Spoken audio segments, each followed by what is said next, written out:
programa Outras Palavras, um oferecimento Sindiúte MG, Sindicato Único dos Trabalhadores em Educação de Minas Gerais. Olá, veja no programa de hoje. Jovens defendem uma escola para todos e todas. É importante a gente conseguir se opor a esse desmonte que o Cruzeiro está fazendo, tentando fechar um monte de turma de sala de aula aí, que acaba prejudicando ainda mais nosso ensino básico, e prejudicando alunos e professores que vão ter que aí se desdobrar para participar de duas escolas, ou mais escolas que estavam previstas. A CUT chama o povo para as ruas para lutar por seus direitos. A gente vai ter que arrumar um jeito de se defender, de defender a população brasileira desses ataques. Esse ato de hoje representa muito isso. As principais lutas dos profissionais da educação. O debate da educação ganhou a sociedade. Fusão de turmas é a brecha que nós temos para incidir e para trazer o debate do nosso piso, do cumprimento da Lei 21.710, do cumprimento da Constituição e do pagamento do nosso piso. A fusão de turma é ruim para o estudante, é ruim para o professor, ruim para a educação de Minas, né? E por isso a gente luta, né, em defesa da educação, né, não só dos trabalhadores, né, mas dos estudantes e da família, né, mineira que precisa de uma escola de qualidade, né? Então a gente trabalha com a ideia de ter menos alunos para poder ofertar uma educação melhor para esses estudantes. Por que ensinar é tão importante quanto qualquer outra profissão? Eu queria mostrar que a educação é possível, apesar de tanta coisa que a gente está tendo agora, sabe? Mas, apesar de tudo, foram 4 alunos, nós chegamos com 2 medalhas. É para vocês, é para a escola, é para a comunidade, o estado e o país. Então...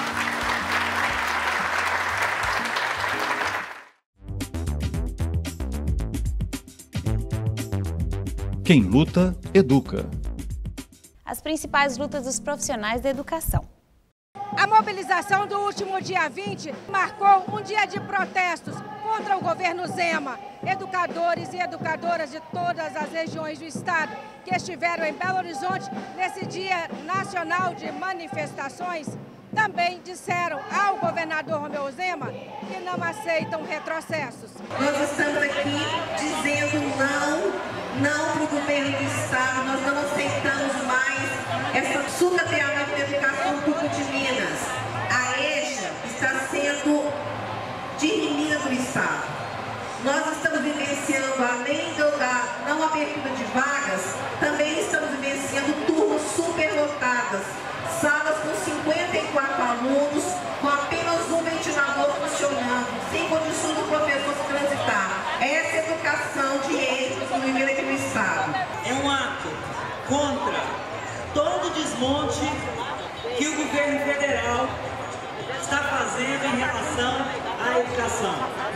Somos delegados de todo o país e estamos aqui na defesa da educação de jovens, adultos e idosos com qualidade social, laica, democrática, inclusiva, para trabalhadores e trabalhadoras que, quando eram crianças e adolescentes, tiveram esse direito negado, muitas vezes porque precisaram trabalhar para ajudar no sustento de suas famílias.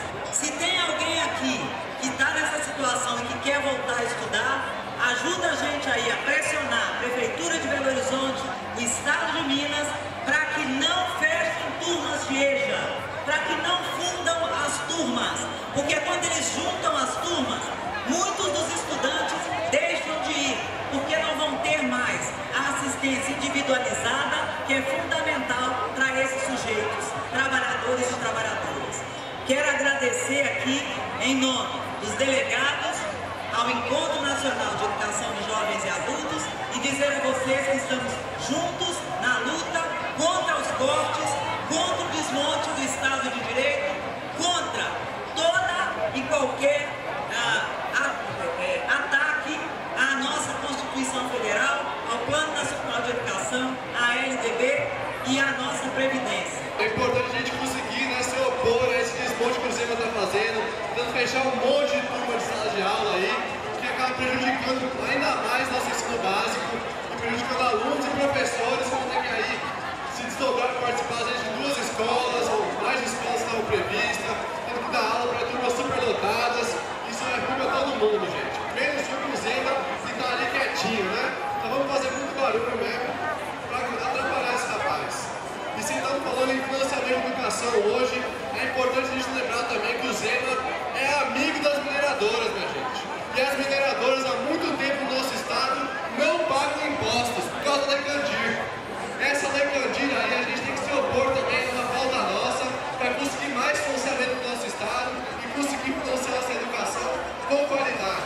estão destruindo o nosso país. E a gente precisa fazer um diálogo entre nós, trabalhadores e trabalhadoras, um diálogo com a população sobre essa destruição do país, que é uma destruição ampla. Não é a destruição de simplesmente uma categoria, de um espaço, de uma empresa. Eles têm feito todo um trabalho conjunto e a gente tem visto isso, como é que o ataque tem sido por todos os lados. E a gente vai ter que arrumar um jeito de se defender, de defender a população brasileira desses ataques. E esse ato de hoje representa muito isso. Tem uma coisa imediata, que é a questão aqui do Estado, a questão das categorias que negociam com o Estado, como os educadores, como nós lá da CEMIG, como Copasa.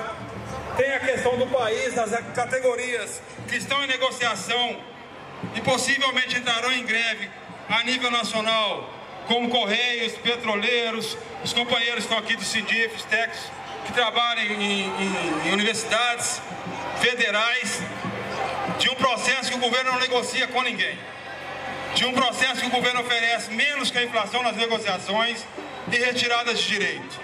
Esse é o imediato que a gente precisa cuidar. E os profissionais da educação querem mais. Eles querem que o governador Romeu Zema pague o piso salarial da categoria, que desde 2008 é uma luta constante da classe trabalhadora aqui em Minas Gerais.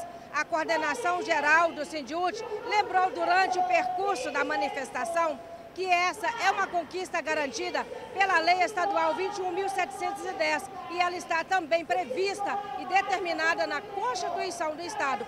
Portanto, o governador Romeu Zema, ao não pagar o piso salarial aos profissionais da educação, está descumprindo a lei.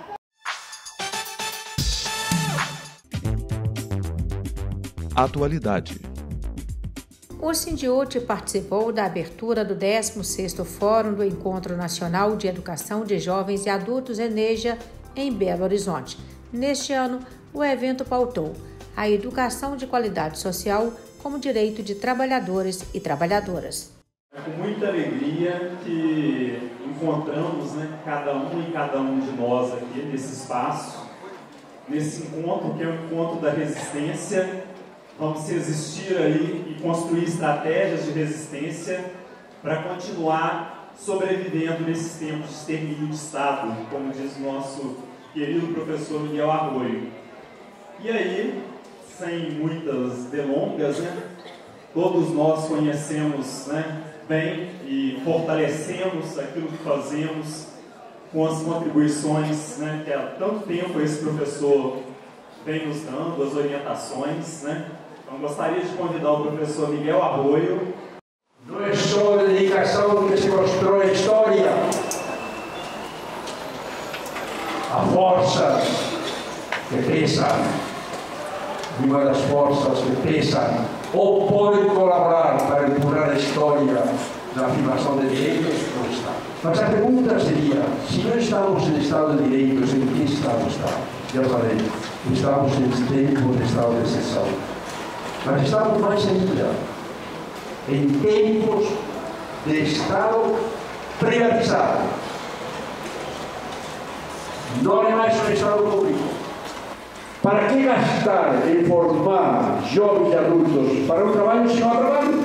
Então, este é o ponto que nós temos que colocar nós.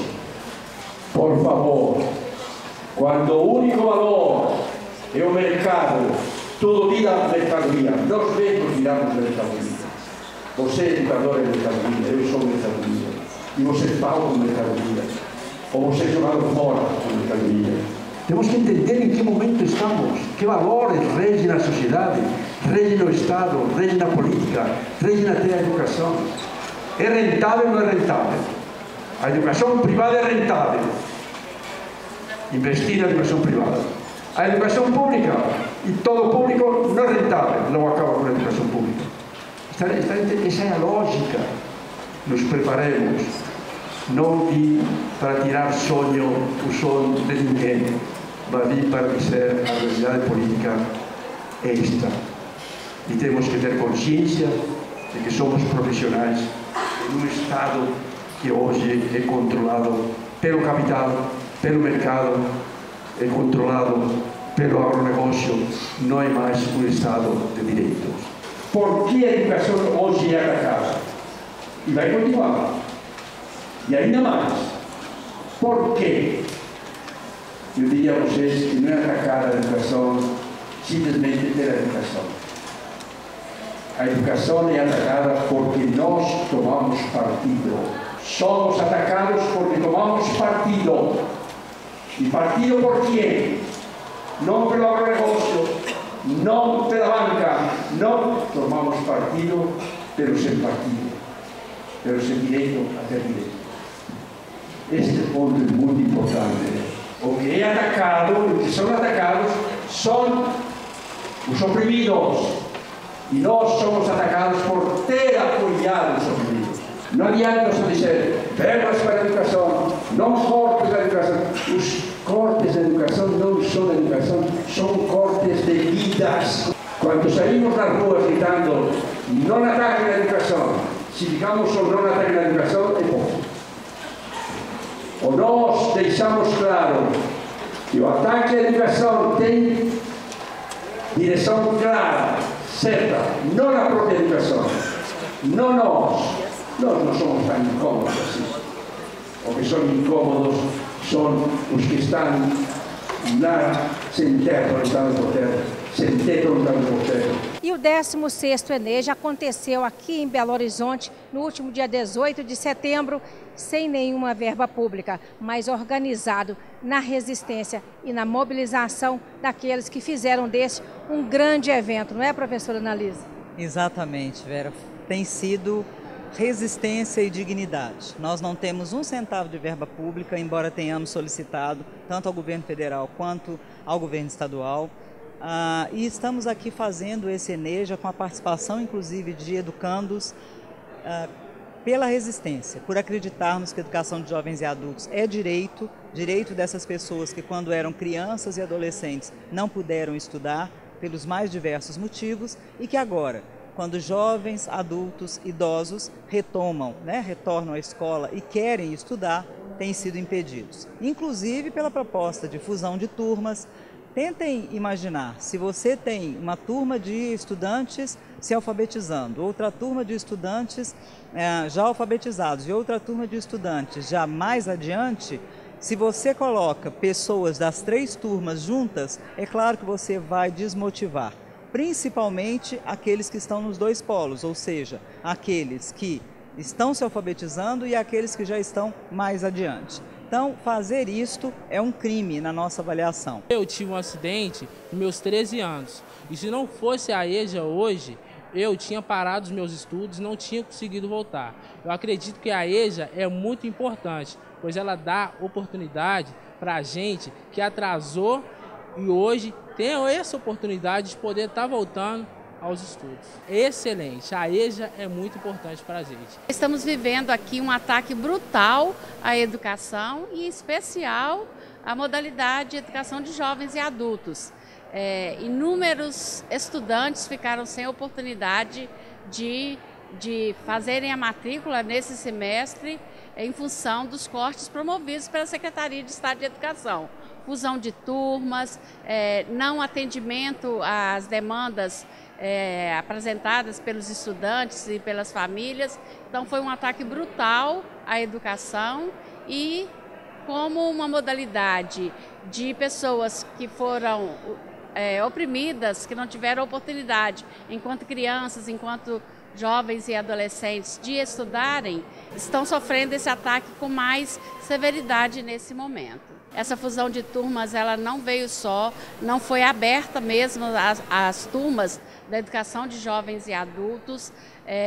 Está tendo um processo muito grande de ataque à educação e perda de oportunidade mesmo, tanto de postos de trabalho, são mais de quase 10 mil trabalhadores em educação que estão sem aulas por causa de projetos que houve cortes nos projetos pela Secretaria de Estado de Educação, inclusive o corte na modalidade de educação de jovens e adultos.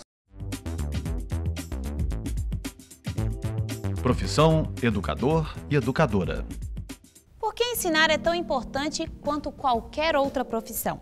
Nós gostaríamos de convidar aqui os companheiros, professores da Escola Estadual Dom Cabral, que também conseguiram levar os seus alunos para a Olimpíada Internacional de Matemática.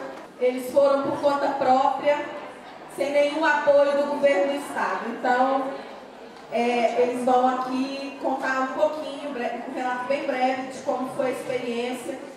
Esse feito foi mais dessa professora aqui, conseguindo preparar seus alunos para serem selecionados para a edição brasileira da Olimpíada Internacional da Matemática na Tailândia, e que bancou a ida desses meninos num custo muito alto para a Tailândia, sem apoio do governo, né, sem apoio de entidades. Nós estamos contando com o apoio de algumas entidades importantes, inclusive o Sindiúti, né, a deputada Beatriz Cerqueira, e eu vou passar para ela, né, para ela relatar como foi feito esta proeza. A Olimpíada de Matemática é uma Olimpíada que já tem 10 anos, só que não é muito conhecida. E eu venho acompanhando ela tem uns 2 anos, e esse ano eu, junto com a direção, vamos levar ela para a escola.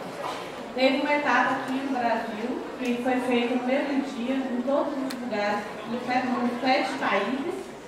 E a nossa escola teve 5 turmas, que a prova teve grupo, premiadas. Com isso foi chamada para fazer essa prova na Tailândia. Só que a Tailândia é muito longe e as passagens são muito caras. E desde então, nós ficamos sabendo disso em julho, e estamos correndo atrás. A primeira etapa foi para o governo, a Secretaria de Educação, mas ali você já viu que a resposta seria um não, né? Aí depois começamos a divulgar, correr atrás. Eu queria mostrar que a educação é possível, apesar de tanta coisa que a gente está tendo agora, sabe? Mas, apesar de tudo, foram 4 alunos, nós chegamos com 2 medalhas, 50%, e essa medalha não é para os 2. Eles desceram do palco, depois de ganhar a medalha, e falaram: é para vocês, é para a escola, é para a comunidade, o estado e o país. Então,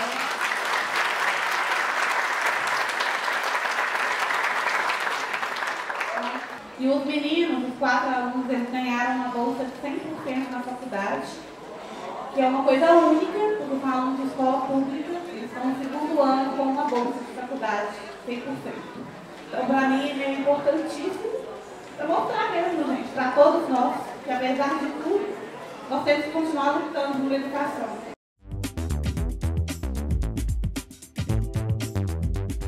Educação em debate. Acompanhe agora como foi a última Assembleia Estadual dos Trabalhadores em Educação realizada em Belo Horizonte. Combate à evasão escolar Zema, carteira de 2 andares.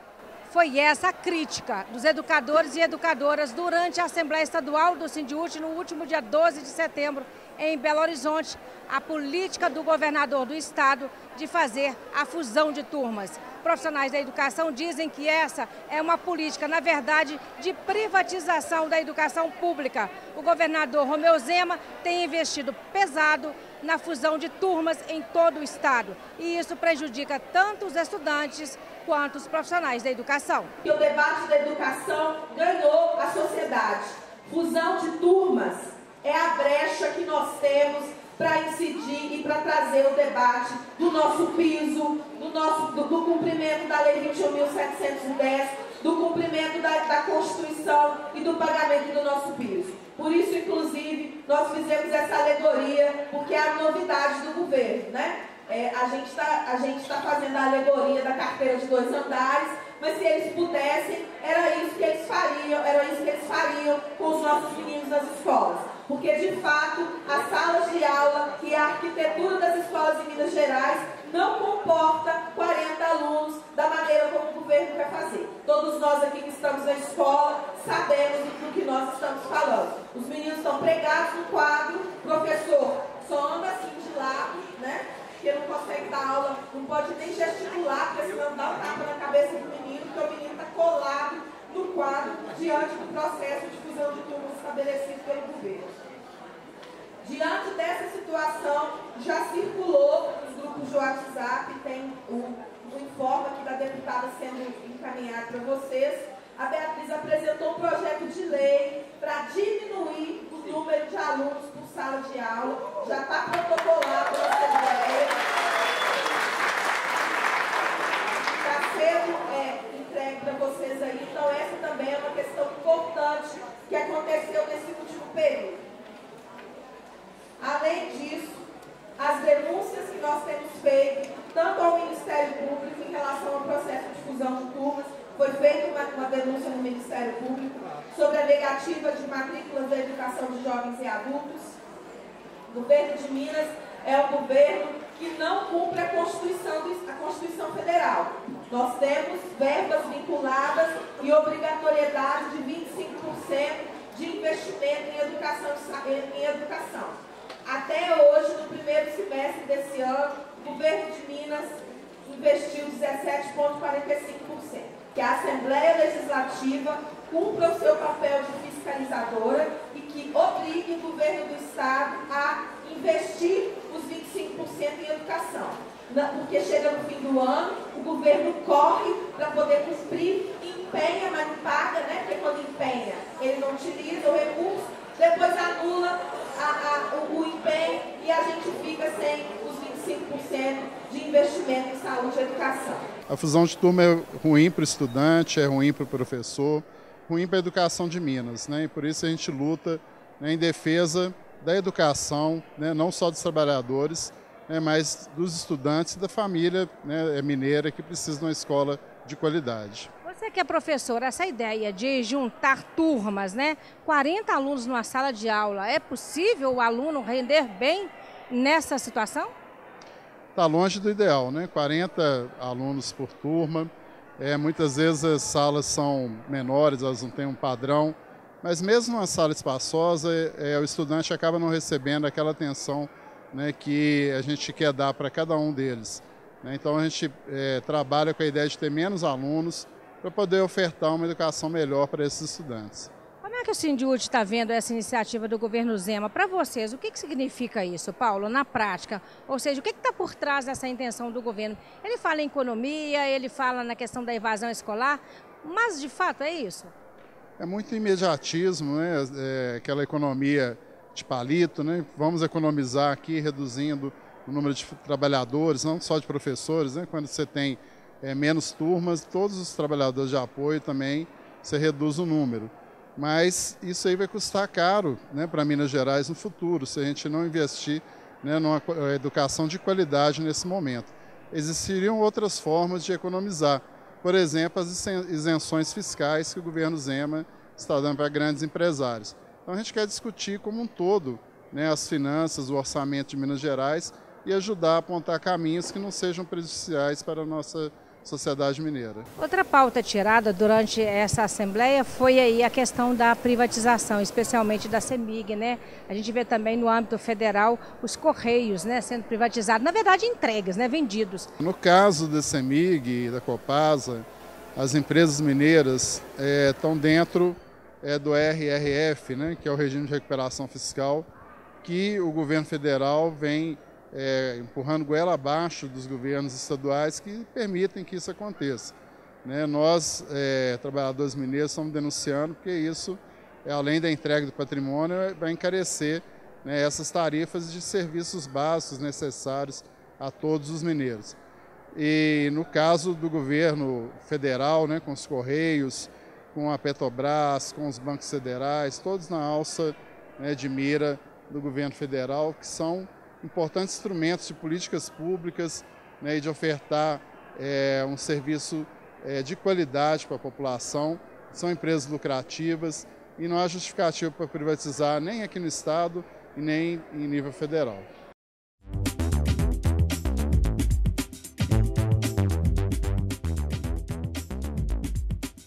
A privatização dos Correios. Por que será que um governo de um país decide, né, ou opta por desmontar uma estrutura dessa? Com certeza ninguém compra aquilo que dá prejuízo, né? Isso é bom o pessoal entender para começar a desconstruir essa ideia.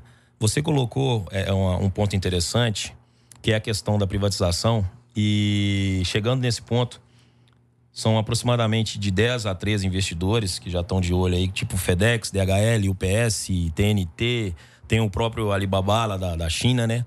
Que, ao contrário do que as pessoas pensam, lá no país deles, eles permanecem com o correio estatal. Eu tenho que comprar os de fora. Mas o meu, ninguém bota a mão. Você tem a China Post, que é uma potência. Você tem um correio no Brasil, que eu coloquei aqui, que só tem 2 correios que são melhores que o nosso, que é a Suíça e o correio francês. Mas ao contrário do que muita gente pensa, lá os carteiros se deslocam através de veículos. Aqui a gente percorre todo o território nacional a pé. Consequentemente, com a privatização, quem perde é o povo pobre, que tem acesso a esse serviço social. Você tem representação dos correios a nível de interiores, onde o correio presta até serviço bancário. E na hora de pagar o atendente, a empresa questiona, porque ela leva essa questão do bancário e coloca ele como correspondente. Mas não coloca a porta giratória, não coloca a segurança. E o cara ainda assim recebe uma conta de água, uma conta de luz, faz pagamentos.